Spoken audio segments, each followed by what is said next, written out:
दफा 983 के तहत मिर्ची गिरफ्तार। एंड ऑन रेडियो मिर्ची 98.3 FM श्री अश्विनी कुमार मेरे साथ फोन लाइन पर जुड़े हैं। सर गुड मॉर्निंग और नया साल मुबारक हो। गुड मॉर्निंग क्षितिज, और आपको भी नया साल मुबारक हो। सर ये न्यूज़पेपर में जो आज हमने पढ़ा कि पर्यावरण विभाग सर्वे में बड़ौदा को ग्रीन सिटी डिक्लेयर किया। गुजरात के जितने भी शहर हैं उनका सर्वे फॉरेस्ट एंड एनवायरमेंट डिपार्टमेंट ने किया था गुजरात सरकार के, और उसमें ये पाया गया कि जितने भी महानगर हैं सूरत, अहमदाबाद, बड़ौदा, राजकोट, इनमें सबसे बेहतर ग्रीन कवर बड़ौदा शहर का है, जहां लगभग 45 ट्रीज आते हैं लगभग प्रत्येक 100 लोगों के बीच में। और ये अगर आप गांधीनगर से कंपैरिजन करें तो थोड़े कम है, लेकिन महानगरों में सबसे ज्यादा है। और यही नहीं, नंबर ऑफ ट्रीज भी है, वेराइटी ऑफ ट्रीज भी बड़ौदा में सबसे ज्यादा है। क्या बात है। आई रिमेम्बर स्कूल में हम पढ़ते थे कि the greenest capital of India is Gandhinagar.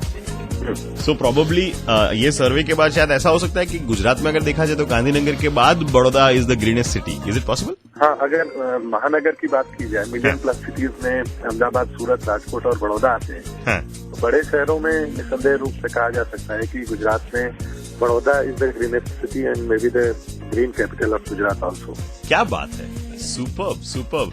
अच्छा सर, कभी कभी जब ये रोड्स ब्रॉडन हो रहे होते हैं या जो नए कंस्ट्रक्शंस होते हैं तब काफी सारे पेड़ कटते हैं, उसके रिप्लेसमेंट में बहुत सारे पेड़ और भी लगाए जाते हैं। इस बारे में शायद जनता को नहीं मालूम होता, सर उसकी थोड़ी डिटेल्स देंगे? हाँ, रोड वाइडनिंग भी हमारी जरूरत है, क्योंकि अर्बन मोबिलिटी के लिए ट्रैफिक कंजेशन ना हो, इसके लिए जगह जगह पे रोड को वाइडन करना पड़ता है। लेकिन जब भी हम ये काम करते हैं तब हमारी टीम, जिसमें इंजीनियरिंग टीम के भी लोग रहते हैं, इंजीनियरिंग के भी लोग रहते हैं, और हमारे गार्डन ब्रांच के भी लोग रहते हैं, ये लोग जाके सर्वे करते हैं कि कौन सा ऐसा रास्ता लिया जाए जिससे हमें मिनिमम ट्रीज कट करने पड़े। और उसके बाद जितने भी ट्री हमारे कट होते हैं उनका कंपेंसेटरी फॉरेस्टेशन के प्लानिंग के हिसाब से लगभग जितने ट्री हमारे जाते हैं उससे 10 गुना ट्रीज हम लोग अलग अलग जगहों पर उनको प्लांट करते हैं। क्या बात? और ये एक स्टैंडर्ड प्रैक्टिस है। और पिछले साल से हम लोगों ने जो गार्डन है वो लोगों के नजदीक ही, जिस एरिया में, जिस सोसाइटी में लोग रह रहे हैं उसके पास ही उन्हें गार्डन मिले, ऐसा भी हमने प्रयास शुरू किया है, जिसमें इस साल 16 गार्डन हम लोग बनाने वाले थे। अभी तक 75 गार्डन है हमारे पास। 16 गार्डन का इस बार हमने टारगेट रखा था इस बजट में, जिसमें से 12 गार्डन ऑलरेडी बनाए जा चुके हैं। Wow, that is super. बाकी के 4 गार्डन भी बनेंगे। सर मैं रेडियो पर जब कॉर्पोरेशन की बात करता हूं तो मैं उन्हें प्यार से कॉर्पोरेशन अंकल बुलाता हूं। कॉर्पोरेशन अंकल से मेरी एक शायद एक कंप्लेन तो नहीं पर एक क्वेश्चन ये है कि कमाटी बाग का जो ये पूरा पेड़ काटने वाला इश्यू अभी क्रिएट हुआ है वो क्या है? कमाटी बाग में कोई पेड़ काटने की कोई भी योजना नहीं। ओके।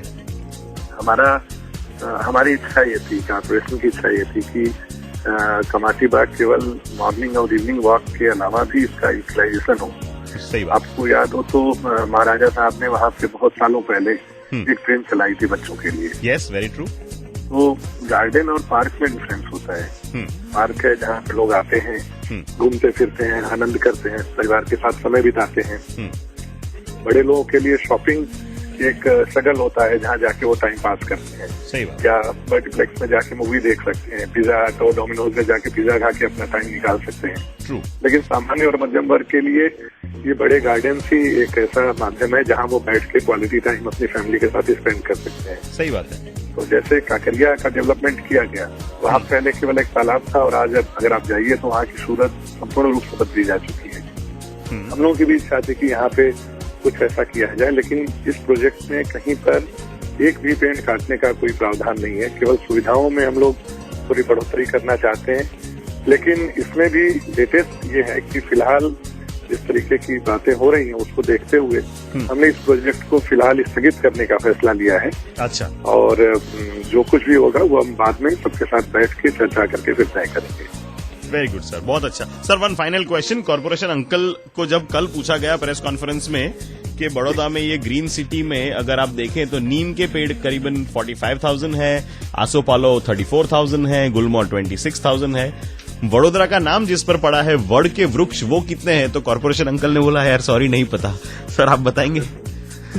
बड़ौदा में देखिए सिटी में जितने बड़ के पेड़ हैं वो तो हैं, उसके अलावा सिटी के पास ही बीएसएफसी सरकार का एक प्रतिष्ठान आया है और वहाँ मुझे जानकारी है कि लगभग अलग अलग जगहों पे उन्होंने लगभग 75,000 से भी ज्यादा बड़ के वट वृक्ष का उन्होंने प्लांटेशन कर रखा है। और सिटी में भी हमारे अलग अलग जगहों पर बड़ के पेड़ हैं, बड़ के, और गार्डन भी है उसका। एग्जैक्ट नंबर सिटी के अंदर कितना है वो तो मैं भी नहीं बता सकता, वो फिगर मेरे पास नहीं है, लेकिन मुझे पता है कि वो संख्या भी सब्सटेंशियल है और वेराइटी है, लगभग 150 जात के प्रकार के पेड़ हमारे पास है। वो बात। और सर ये वड के वृक्ष में क्या होता है ना सर कि वो उसकी वो वड़वाइयां नीचे उतर जाती है तो पेड़ गिनने का कैसे पता ही नहीं चलता कि वड की वड़वाई कौन सी है। ये बात भी सही है। Thanks for talking with us sir and I wish you a great day ahead. Thank you. 98.3 FM पर this was Ashwini Kumar sir જે મ્યુનિસિપલ કમિશનર છે વડોદરા શહેરના। ટર્ન અપ ધ રેડિયો સવારે 7 થી 11 હેલો વડોદરા ક્ષિતિજની સાથે।